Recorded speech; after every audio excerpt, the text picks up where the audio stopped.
I'm chronicling the unfolding events of the upcoming 2 centuries, detailing an inevitable future that is rapidly approaching. The dawn of nihilism. Over a prolonged period, the entirety of European civilization has been hurtling towards an impending disaster, driven by an agonizing strain that amplifies with every passing decade.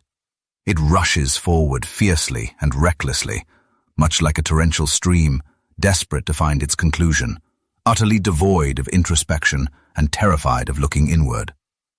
By articulating these profound thoughts, Friedrich Nietzsche offered the initial comprehensive analysis of this philosophical void as an extensive epidemic sweeping through Western society. This philosophical concept manifests in several distinct variations, including the epistemological belief that genuine human knowledge is either non-existent or permanently out of reach, and the cosmic perspective, which views the universe as either entirely apathetic or openly antagonistic towards mankind.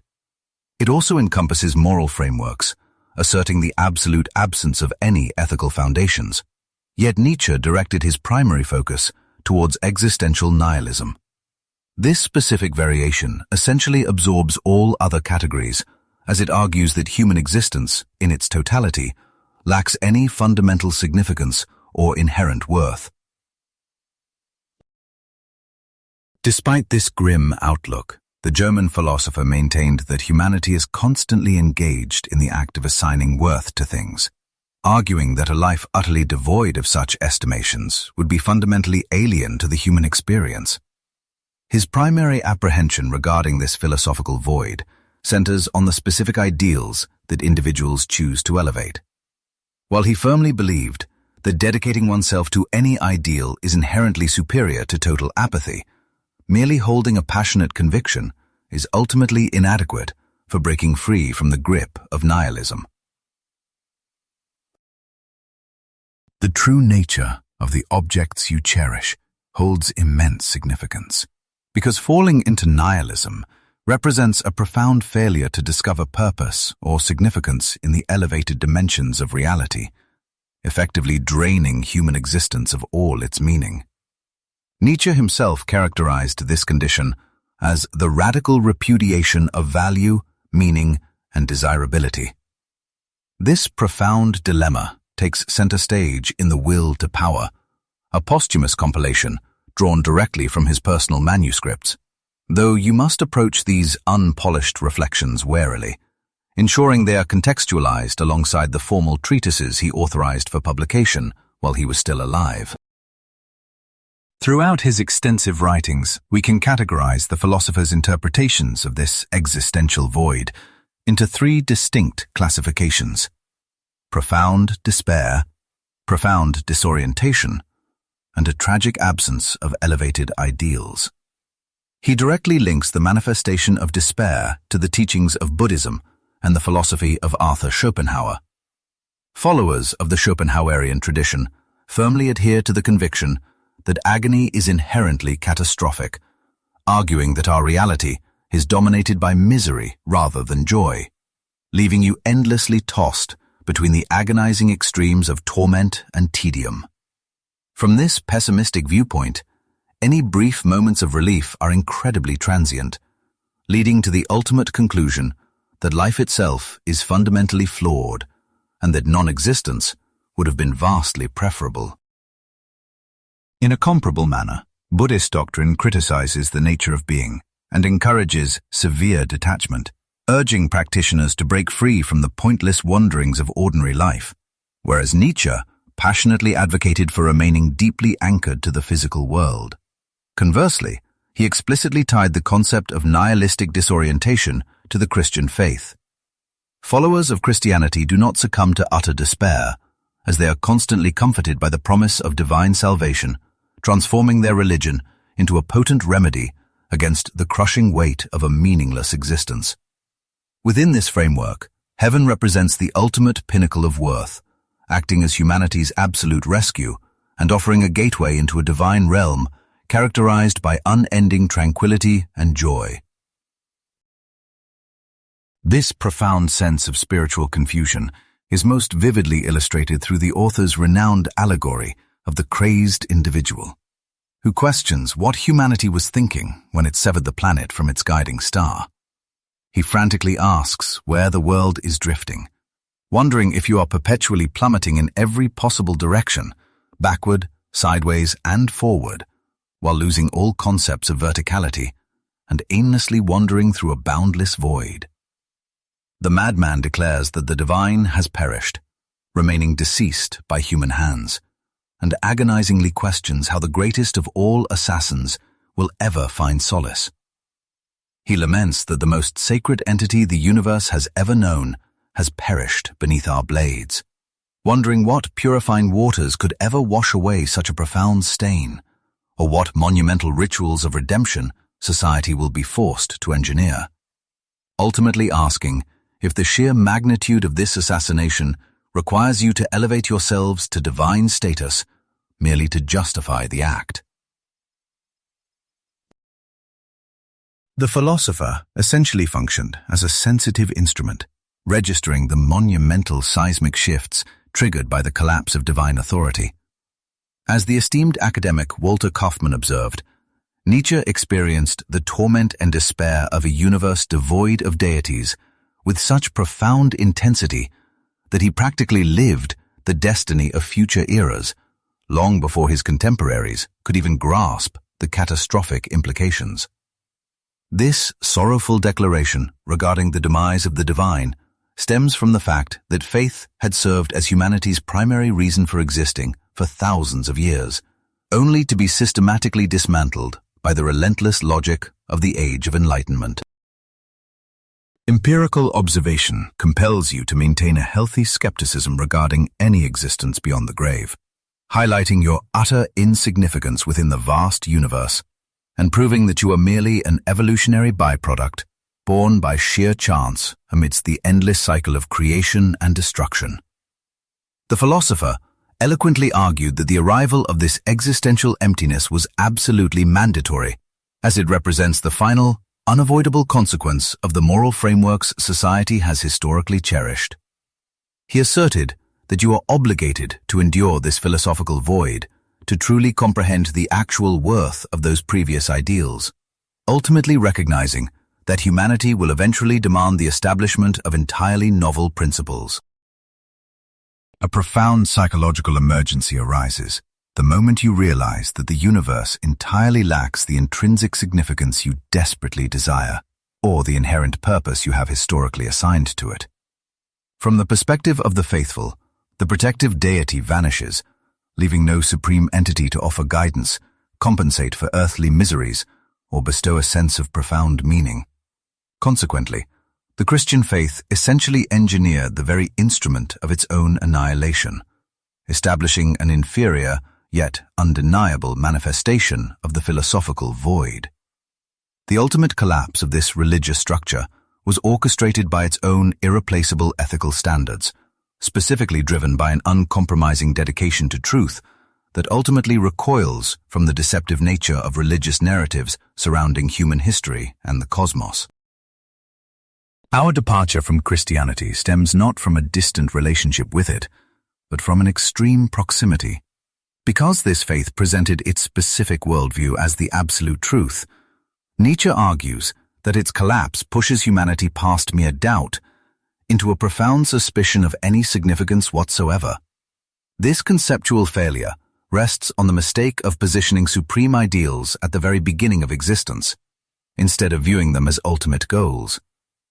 As he observes, society takes the most hollow and fragile concepts, establishing them as primary causes, or the ens realissimum, the most real being.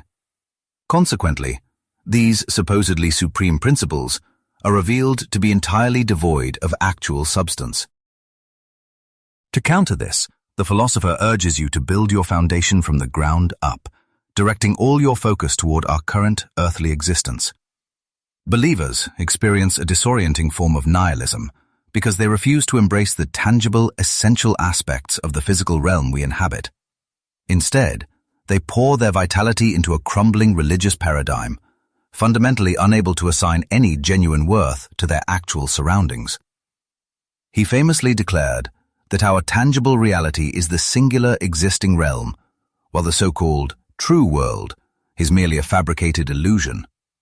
Consequently, navigating a path out of this trap, where affirming a deity strips the earth of importance, yet rejecting that deity seemingly strips existence of all purpose, remains his most formidable and enduring challenge.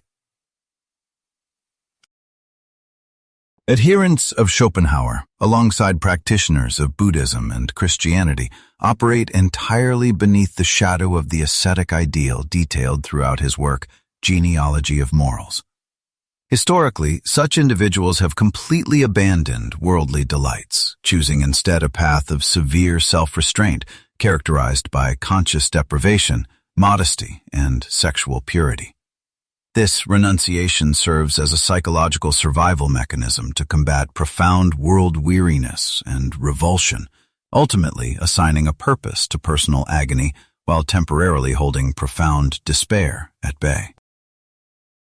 Despite this coping mechanism, he contends that asceticism introduces a uniquely toxic agony into our mortal journey by treating the physical realm as something to be overcome, reducing it to a mere stepping stone toward an imagined afterlife. He avoids entirely dismissing this self-denial, acknowledging that clutching to a fabricated purpose remains preferable to embracing total emptiness.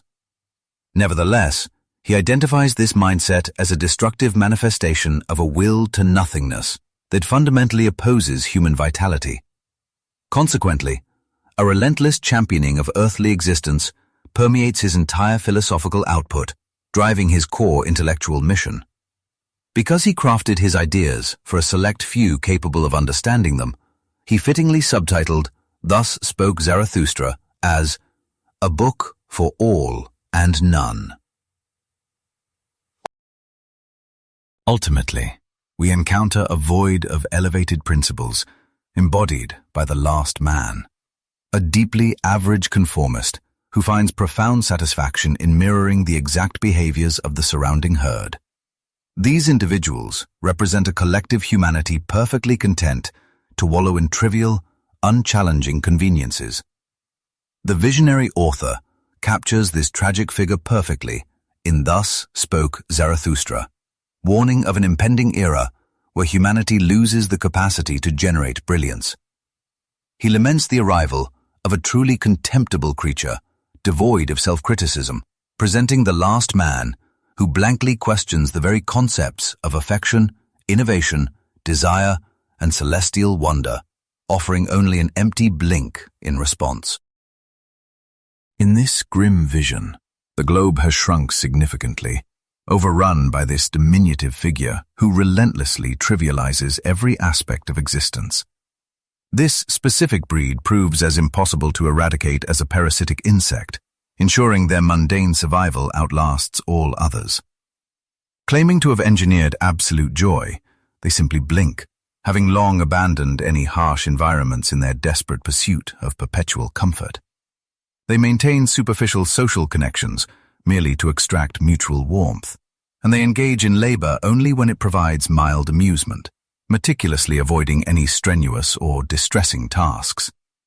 Because both wealth and poverty demand excessive effort, they reject both entirely, just as they abandon any desire to lead or follow, repeating their hollow mantra of engineered joy with that same vacuous blink. This pathetic archetype has lowered personal benchmarks to such extreme depths that achieving them requires absolutely zero struggle. You can picture him, wrapped in soft fabrics beside a warm hearth, sipping artificially sweetened beverages from a mug adorned with cheerful, empty slogans, sincerely believing existence offers no greater heights to conquer. While this creature does direct his attention toward the physical world, he fixates entirely on the basest pleasures, building a civilization completely devoted to mindless amusement. Even though he experiences a cozy contentment, this philosopher insists such an individual remains deeply anchored in the ultimate, most toxic manifestation of the nihilistic disease. The fundamental emptiness defining this modern archetype does not stem from agonizing hopelessness or spiritual confusion. Instead, His tragedy lies in a total inability to recognize or pursue anything of genuine substance, reacting with total indifference to awe-inspiring potential while ignoring profound greatness. Perfectly pacified by the pathetic simulation of joy he constructed, he operates completely without any noble ambitions or elevated aspirations.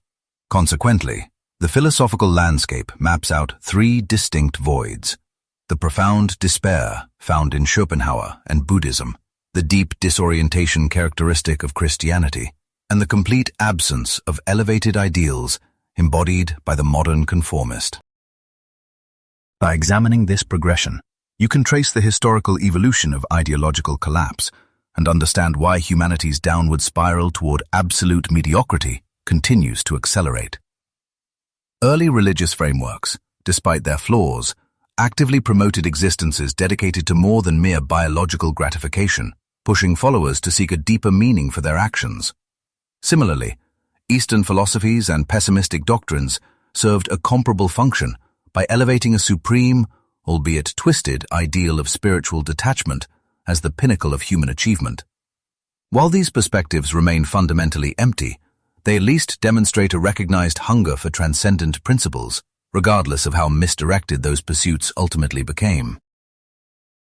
Conversely, the contemporary herd mentality actively strips all worth from supreme ideals, reducing the grand scope of existence to a spectacularly average experience. This stands in stark opposition to the concept of the Ubermensch, the elevated individual who passionately embraces every complex facet of reality. Ultimately, a singular thread unites all these varied practitioners of nothingness: a profound disconnection from that which holds authentic, undeniable importance. True greatness and elevated principles emerge exclusively from arduous triumphs, requiring a willingness to endure profound friction and relentless exertion.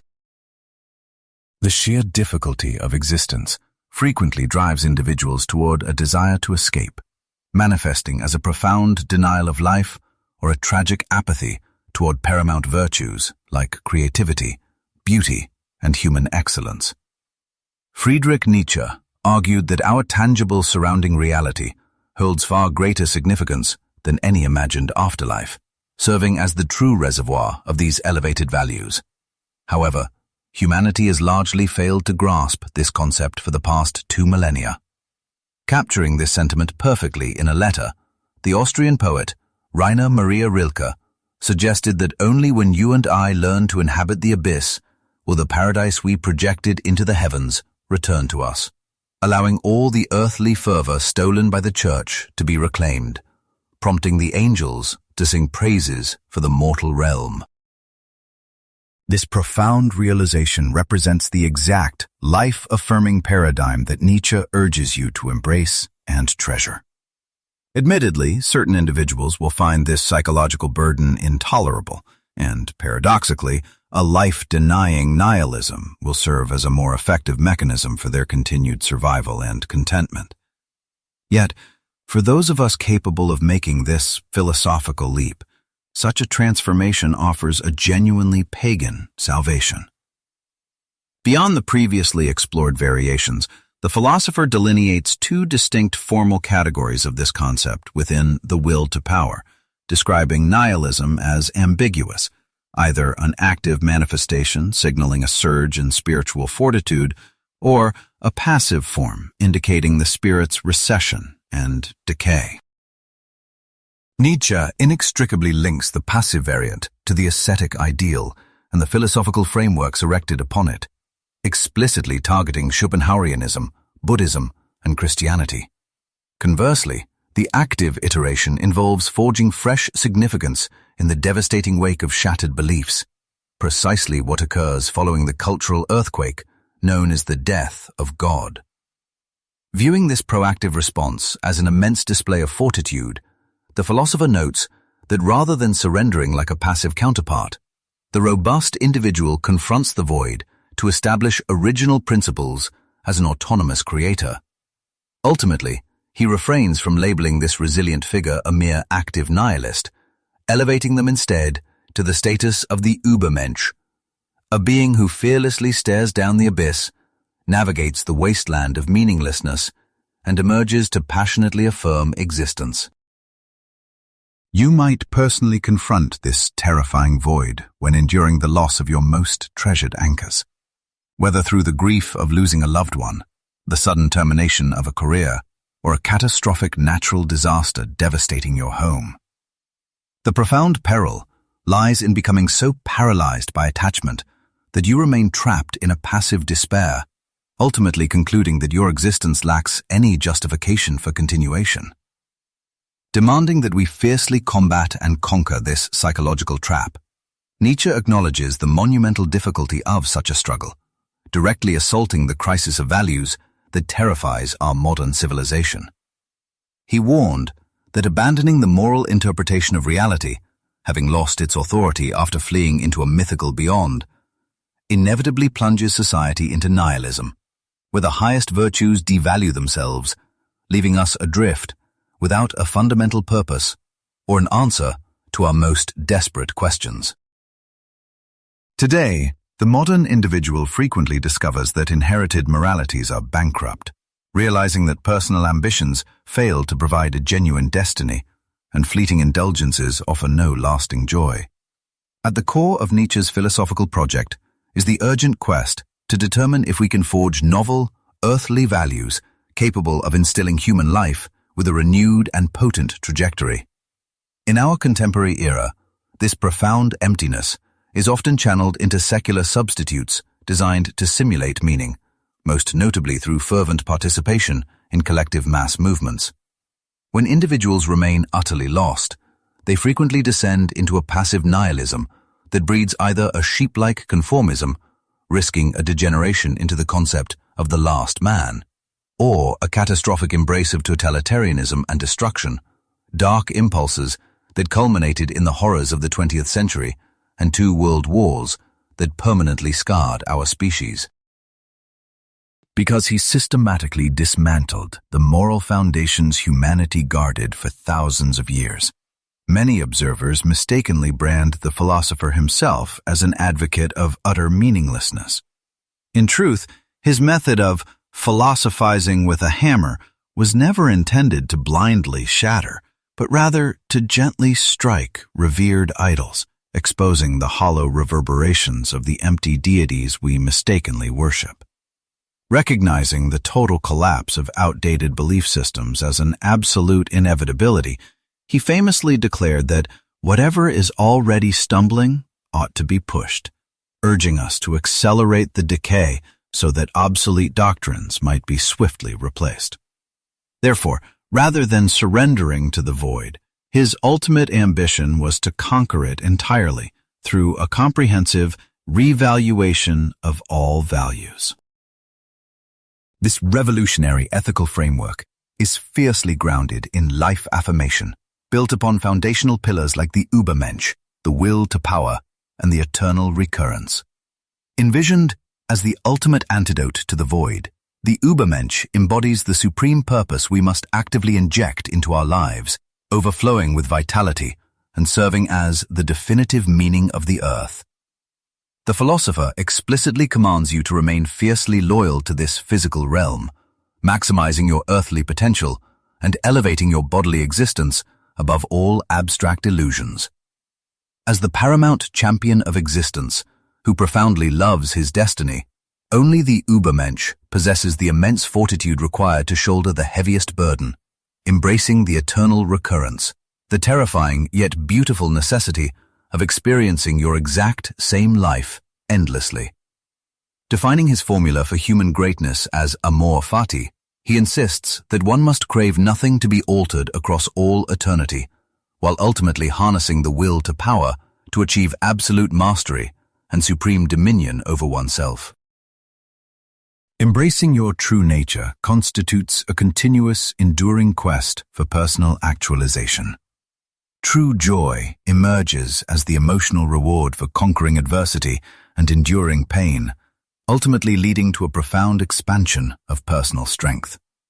Consequently, foundational principles such as the will to power and eternal recurrence forge the necessary framework for the Ubermensch. an entity representing the pinnacle of human contentment and serving as the ultimate rationale for life itself. I trust that this exploration of profound philosophical ideals has offered you meaningful insights into the human condition. Should you wish to delve deeper into these subjects, consider engaging further with our ongoing discussions and sharing these concepts with others who might benefit from them. I deeply appreciate your time and attention as we navigated these complex philosophical landscapes together.